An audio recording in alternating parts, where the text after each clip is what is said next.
안녕하세요. 결혼 10년 차 강원도에 살고 있는 36살 여성입니다. 저는 조금 이르다면 이른 나이인 26살에 결혼을 했어요. 대학을 졸업하고 운 좋게 바로 취직이 되어서 만족스러운 사회생활을 하던 도중 남편을 만났습니다. 남편과는 10살의 나이 차이가 나는데요. 같은 부서에 근무하다 사랑이 삭힌 케이스예요. 사실 남편은 제가 일하는 부서 팀장님이셨어요. 제가 사회생활을 이제 막 시작할 무렵 많은 조언을 해주시며 잘 적응할 수 있게 도와주신 분이에요. 물론 제 사수도 계셨지만 팀장으로서 모범을 보여야 한다며 부하 사랑이 끔찍한 분이셨죠. 지금의 제 남편이 되었네요. 나이 차이가 많이 나고 호르머니를 모시고 사는 남편을 저희 집에서 처음에 반대를 했습니다. 매일같이 부모님을 찾아와 아들처럼 말동무도 하고 저에게 대하는 진실된 모습을 보며 결혼 허락을 받았죠. 저는 할머니, 할아버지와 함께 자란 터라 주변에서 에이 바르다는 소리를 들으며 컸어요. 시댁에 인사를 갔을 때도 시어머니는 어른들한테 잘할 것 같다며 몸에 배어있는 게 보인다며 예뻐하셨어요. 옛날 방식을 고집하는 분은 아니었지만 요즘 사람들 같지 않게 싹싹한 모습이 보기 좋았다고 하셨습니다. 하지만 나중에 알고 보니 하나밖에 없는 아들이 저 아니면 안 된다고 결혼하겠다고 박박 우기는 바람에 착한 시어머니 코스프레를 하던 거였죠. 이때 미리 알았으면 결혼에 대해서 다시 생각을 해봤을 겁니다.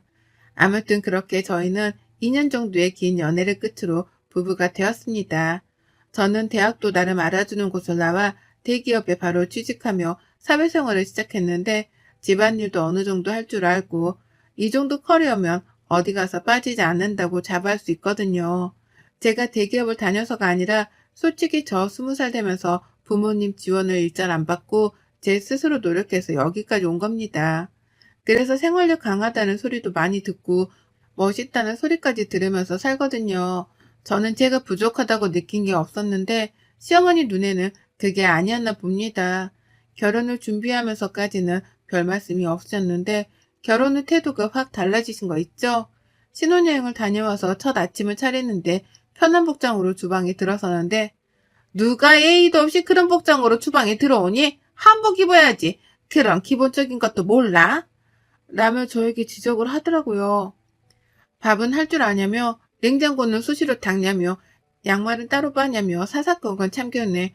처음에는 저도 좋은 게 좋은 거라고 살림 배운다 치고 네네 하며 시어머니 말씀을 무조건적으로 따랐어요. 제 나름대로 노력했다고는 하는데 돌아오는 말은 절 좌절시켰죠. 저도 사람인지라 점점 지쳐갔어요. 잘한다 잘한다 하면서 응원하고 치켜 세워줘도 잘할까 말까인데 끝도 없이 나무라기만 하니 저로서는 도리가 없더라고요. 그렇게 긍정적인 저도 조금씩 마음의 상처를 입고 있었죠. 제 나름대로 멘탈이 강하다고 생각했었는데 부모 유혹까지 들어가며 버티자니 인내심의 한계가 오더라고요. 우리 아들 아침밥은 제대로 해먹이는 거냐? 냉장고에 시리얼은 또 뭐고? 너네 이런 거 먹고 사니? 사람이 개도 아니고 이딴 걸 먹고 산단 말이야? 반찬을 해다 주면 뭐하니? 내 귀한 아들 굶겨 죽이려고 작정을 했구나? 네가 제정신이니? 식재료는 모두 유기농을 쓰고 있는 거야? 어머니, 저도 일하고 그이도 일하다 보니 솔직히 아침은 먹기 버거워요. 그래서 간단히 시리얼 먹거나 토스트 먹을 때도 있고요. 그이도 아침에 밥 먹으면 속이 부대낀다고 그래서 죄송해요, 어머니. 너 앞으로 주말마다 와서 나한테 음식 배워라. 밥을 안 먹기는 왜 안 먹어? 집에 있을 때만 해도 늘 삼시세끼 내가 잘 차려줬는데 네가 하는 음식이 맛이 없는 게 아니냐? 우리 아들 입맛은 내가 잘하니 나한테 음식을 배우도록 해라. 도대체 원 할 줄 아는 게 있어야지. 어머니, 그러는 어머니가 먼저 알려주시면 되잖아요. 뭘 하기도 전에 이랬니 저랬니 혼내기만 하시면 제가 뭔 줄 알고 따라 배우고 어머니가 했던 거 그대로 해요? 그래, 너 말 한 번 잘했다. 좀 전에도 말했지만 내 말대로 나한테 음식 배워. 그렇게 저는 주말에 시댁에 끌려가다시피 해서 살림을 배웠습니다. 남편을 위한 길이라 생각했고 저도 이참에 살림을 제대로 배워두자 생각하고 힘들어도 꾹 참고 했습니다. 김장이며 명절 음식이며 다 나에게 이득되는 거라 생각하고 멍청하게 그 시간들을 버텼어요. 어느 날 시어머니가 저를 부르시더니 면전에 대고 아이 이야기를 하시더라고요. 너네는 결혼한 지가 언젠데 아직도 아이 소식이 없니? 너 몸에 무슨 문제 있는 거 아니니? 병원 가봐야 하는 거 아니니? 우리 집안테를 끊어놓으려고 작정을 했구나. 어머니, 제가 상진 씨랑 노력해볼게요. 저희가 일을 하다 보니. 그놈의 일? 여자가 일을 해봤자 얼마나 한다고 그깟 일에 목을 맨다니. 너희 집도 여유가 좀 있던데 굳이 그 일을 해야 하니? 여자는 집에서 살림자라고 남편 내조에 힘써도 할 일 다 하는 거다. 시아버지가 남편이 어려서 일찍 돌아가신 덕에 시어머니는 홀로 남편을 키우셨습니다. 안 해본 일이 없을 정도로 억척스러운 분이셨죠. 오갈 곳 없이 밑바닥부터 시작해 식당 일을 전전하다 가정부 생활까지 하며 남편을 키우셨다고 했어요. 그런 남편을 효도라도 하는 듯 좋은 대학에 가고 대기업에 떡하니 취직까지 하니 얼마나 자랑스럽겠어요. 평일 주말 할 것 없이 시댁을 오가며 시집살이를 하는데 몸은 몸대로 처지고 너무 힘들더라고요. 어느 날 아침에 일어나기가 버거워 병원에 갔는데 임신 사실을 알았습니다. 이상하게 피로감이 몰려왔고 먹은 게 없는데 속이 너무 미식거려 위험인가 싶었어요. 임신했다는 사실이 조금 갑작스럽긴 했지만 남편에게 알려줬어요. 여보, 나 임신했어. 우리한테 아이가 생겼대. 이제 7주 정도 됐대. 오늘 심장 소리 듣고 왔어. 정말? 정말 임신이야? 여보, 정말 고마워. 나 앞으로 멋진 아빠, 멋진 남편이 될게. 남편은 고맙다며 앞으로 고생할 텐데 미안하다며 자신이 잘 챙겨주겠다며 눈물을 흘리더라고요. 당연히 시어머님께도 말씀드렸습니다. 아이를 잘 키우는 일에만 전념하라며 여자의 도리를 강조하셨죠. 시어머니는 저보다 아이가 우선이라며 말씀을 하시더라고요. 그래도 예전처럼 시집살이를 시키지는 않았어요. 어머니, 제가 몸이 너무 힘들어서 그런데 반찬 좀 해주시면 안 돼요? 이상하게 어머님 음식 입에 당기는데 아이가 먹고 싶은지. 밖에서 사 먹는 음식은 잘 안 들어가더라고요. 귀한 손주가 먹어야 하니까 유기농으로 부탁드려요. 함부로 아무거나 먹을 수가 없어서요. 뭐? 지금 나더러 네 수발을 들으라는 거야? 아이 가진 게 그렇게 대수야? 네가 직접 해먹어. 너무하세요, 어머니. 제가 아무 음식이나 먹고 탈락이라도 하면 아이는 어떡해요? 뭐? 얘, 너 그런 끔찍한 소리 하지 말아라. 아휴, 그래 알았다. 내가 해주마. 그렇게 시어머니는 매번 저의 저녁, 그리고 제가 먹고 싶다던 음식이 있으면 해주셨어요. 물론 애써서 해주신 거라 감사하긴 했지만 한편으로는 꼬숩기도 하더라고요.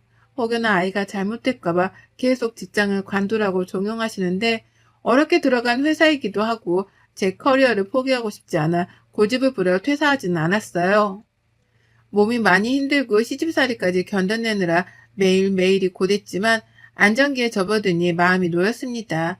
아이를 품은 지 9개월 하고도 보름 정도가 지나 저는 건강한 딸아이를 출산했어요. 육아휴직을 내고 아이는 세상을 빨리 만나고 싶었는지 애정일보다 한 달 정도 빨리 나왔답니다. 아이도 제대로 건강하게 못 낳고 제때 낳아야지. 일찍 낳아서 안탈 정도 타고 아이가 건강하겠냐? 애미 너는 도대체 제대로 하는 게 하나도 없어.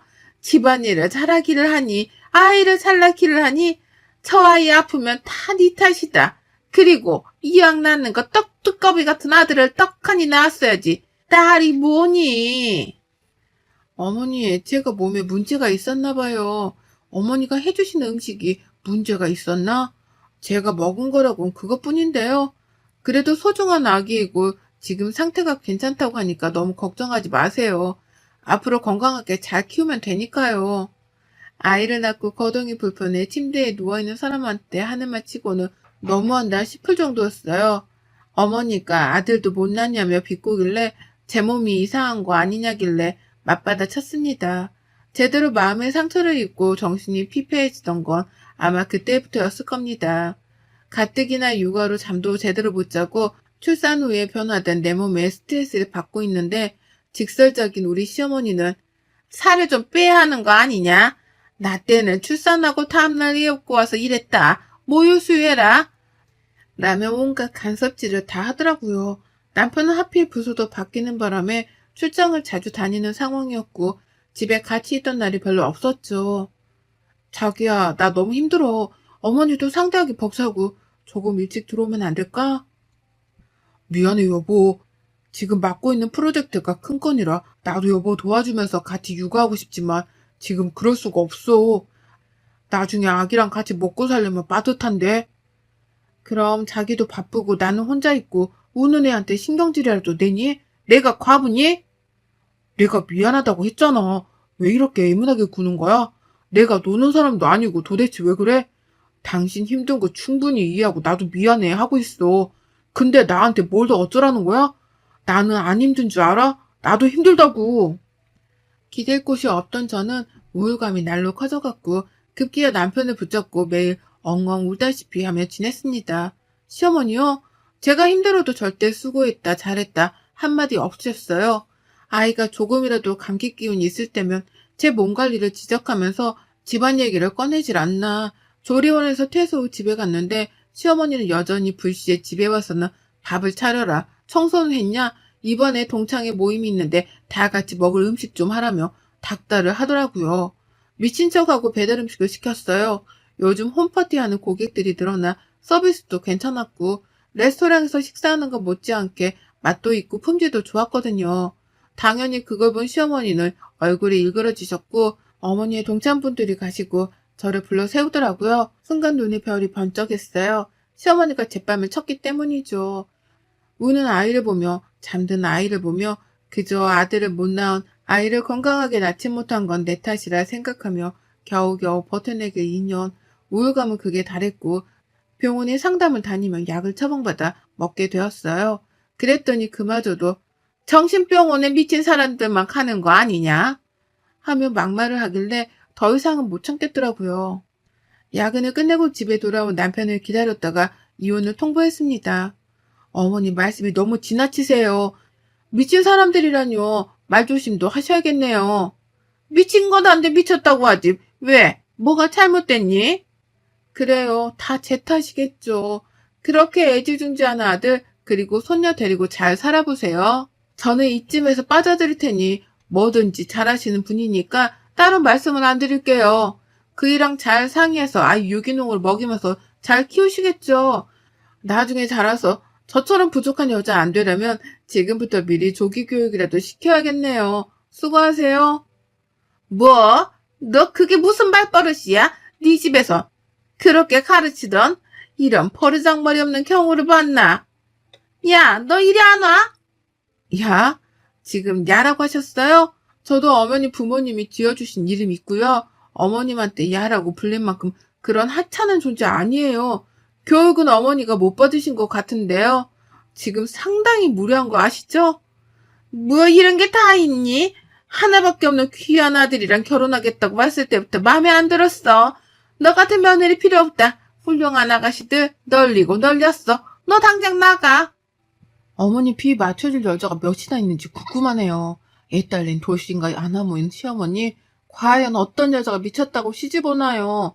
저니까 이 정도 해드리는 거라고요. 복에 겨운 줄 아세요. 남편은 제가 왜 힘든지 왜 우울하는지 이해하고 있었고 공감하고 있었어요. 제가 더 힘들면 어떻게 행동할지 판단이 안 섰기에 심신의 안정이 중요한 것 같다며 자신이 그동안 미안했다고 시어머니가 심하면 심했지 덜하지는 않을 거라며 조금은 편하게 살아보라며 이혼 서류에 도장을 찍어주더라고요. 그동안 시어머니가 저한테 했던 행동들 남편이 몰랐던 건 아닙니다. 그저 제가 애써 괜찮다고 힘들지 않다고 웃어봤기에 남편도 저는 뭐라 하지 못한 거죠. 저런 년은 애초에 집안에 들이는 게 아니었어. 부족한 거 받아주면서 살림 좀 가르쳐주니 저렇게 토라져서는 막무가내로 행동하는 거구나. 이혼? 까짓것 해봐 어디. 어머니, 저 그동안 결혼하면서 어머니랑 그이한테 밉보일 짓 안 했다고 생각해요. 상황마다 달랐지만 꼬박꼬박 끼니는 챙겨줬고요. 더 이상은 대화가 의미 없는 것 같아요. 그러니 그렇게 좋아하는 아들 끼고 살아보세요. 저는 더 이상 못하겠습니다. 내 인연, 네가 우리 집안을 무시해도 유분수지? 네가 얼마나 잘 사는지 두고 보자. 이 못된 것 같은 이라고. 저도 지쳤어요. 질렸다고요. 도와달라 할 때 도와주긴 하셨어요? 아이 한 번이라도 봐주신 적 있으셨냐고요. 그이 삼시세끼 밥 차려주라 해서 그렇게 했고요. 제 고집 피우면서 회사 다니고 욕먹을 때도 저 가만히 있었어요. 어머니가 하는 말이 다 맞겠거니 옳겠거니 그러려고 넘겼거든요. 제가 이 집 며느리입니까? 종살이 하러 온 여자입니까? 제가 며느리긴 해요. 나도 너 같은 며느리 필요 없다. 하나밖에 없는 귀한 아들 고생시키기 싫으니 썩 꺼져. 저는 그 길로 아이를 남편에게 안겨주고 옷가지와 지갑만 챙겨 친정으로 왔습니다. 아이를 생각하며 가슴이 아파왔지만 더는 그렇게 살 수 없었어요. 남편과 아이를 정말 사랑했지만 시어머니의 모진 말과 모진 행동, 저를 어디까지 무시해야 속이 풀리는지 감이 안 잡히더라고요. 정말 죽고 싶었습니다. 친정 부모님은 놀란 눈으로 왜 그러냐며 저를 다그치셨고 저는 그동안에 있었던 모든 것을 말씀드렸어요. 저요? 저도 우리 집에서 사랑받고 자란 외동딸입니다. 그런 딸이 시집가서 행복하게 잘 살 줄 알았는데 이렇게 모진 수고를 겪고 있을 줄이야 꿈에도 모르셨겠죠. 딸 bab으셨던 친정아버지는 뒷목을 잡으시며 너무 기가 막히다며 할 말을 잃으셨어요. 감히 내 귀한 딸한테 그따위 짓을 했단 말이야? 김서방은 뭐하고 있었다니? 네가 그 꼴을 당할 동안 네 남편이라는 작자는 뭐라고 앉아있었냐 이 말이다. 그동안 안 써둔 사정 생각하고 아무 말 안 했지만 딸 가진 죄가 이렇게 크다니 너무 가혹하구나. 그 집은 더 이상 사람으로 대할 집안은 아닌 것 같네. 아빠, 내가 잘 살았어야 했는데 이렇게 못난 모습 보여서 미안해. 하나밖에 없는 딸이 내세울 게 없나 봐. 시어머님 말대로 난 정말 할 줄 아는 게 없는 그런 존재인가 봐. 죄송해요. 너 말은 똑바로 해. 하나밖에 없는 내 귀한 딸이야. 애지중지 해가며 나이 많은 놈한테 시집간다고 할 때 네가 좋으면 그만이었다. 네 스스로 네 가치를 매기지 말렴. 남편을 사랑하는 마음이 없던 건 아닙니다. 남편이 미워서 이혼한 게 아니에요. 시어머니의 모든 행동들과 모든 말들이 저를 고립시켰고 저를 피폐하게 만들어갔죠. 아마 그 집에 더 있었더라면 저는 안 좋은 생각까지도 했을 겁니다. 그렇게 친정에서 지내게 된 지 몇 년의 시간이 흘렀어요. 남편은 꾸준히 아이의 근황을 사진으로 보내주고 있었어요. 아이는 유치원에 다니고 있고 저는 남편과 다니던 회사에 사표를 낸 뒤 이직을 하기 위해 구직 활동을 전전해야 했어요. 면접을 보러 갈 때마다 번번이 퇴짜를 맞았는데 우연히 장명소에서 사무보조 직원을 구했고 면접을 봤는데 당장 다음 날부터 나올 수 있냐고 하는 겁니다. 그래서 흔쾌히 알았다 하고 첫 출근을 앞두고 있었죠. 전 남편에게 전화가 오더니 시어머니가 돌아가셨다며 장례식에 와줄 수 없겠냐고 하는 겁니다. 정말 가기 싫었어요. 시어머니 생각만 해도 치가 떨렸으니까요. 하지만 전화기 너머로 들리는 남편의 울음소리를 외면할 수 없었습니다. 수민 엄마, 어머니 오늘 새벽에 돌아가셨어. 수민이 많이 보고 싶어 하셨는데 그동안 왜 연락 안 하셨는지 몰라. 이혼한 마당에 며느리했던 사람한테 무슨 말을 듣고 싶어서 전화하셨겠어? 나 같아도 안 할 것 같아. 어머님은 어쩌다 돌아가신 거야? 지금 와서야 하는 말이지만 나 너무 힘들었어. 엄마도 많이 후회하시더라. 당신 볼 면목 없다면서. 그런데 그놈의 자존심이 뭔지 끝까지 연락 안 하시고 마음의 병인지 앓다가 돌아가셨어. 남편은 이미 많이 울었는지 힘없고 생기가 없는 그런 상태였죠. 장례식장에 갔더니 지난 시간이 생각나며 눈물이 왈칵 쏟아지더군요. 이혼을 하며 집을 나가는 그 순간까지 제 뒤통수에 대고 온갖 욕을 하시던 시어머니. 내가 미워서 그런 게 아니라고, 네 탓이 아니라고 한마디만 해주셨으면 지금 이렇게 마주하고 있지도 않았을 겁니다. 어머니, 이렇게 허망하게 가실 거면 왜 그렇게 저한테 모질게 대하셨어요? 조금만 저한테 다정하게 대해주셨더라면, 조금만 더 며느리로 인정을 해주셨더라면 우리가 이렇게 되지 않았을까요?